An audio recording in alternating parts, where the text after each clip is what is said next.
Match number 38 IPL 2024లో match number 38 అనేది Mumbai Indians versus Rajasthan రాయల్స్కి మధ్య జరిగినటువంటి మ్యాచ్లో రాజస్థాన్ రాయల్స్ గెలుపొందారు.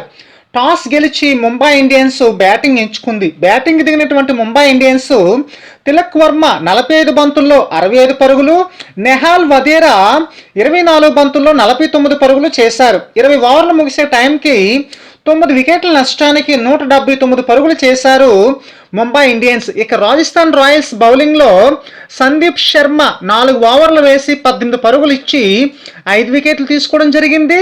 ట్రెంట్ బౌల్ట్ వచ్చేసరికి 4 ఓవర్లు వేసి 32 పరుగులు ఇచ్చి 2 వికెట్లు తీసుకున్నారు.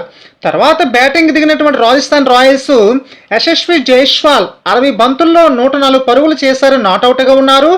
సంజు శాంసన్ వచ్చేసరికి 28 బంతుల్లో 38 పరుగులు చేశారు, నాట్అవుట్గా ఉన్నారు. 18.4 ఓవర్లోనే 1 వికెట్ నష్టానికి 183 పరుగులు చేసి రాజస్థాన్ రాయల్స్ గెలుపొందడం జరిగింది. ఇక ముంబై ఇండియన్స్ బౌలింగ్లో చావ్లా వచ్చేసరికి 4 ఓవర్లు వేసి 33 పరుగులు ఇచ్చి 1 వికెట్ తీసుకున్నారు.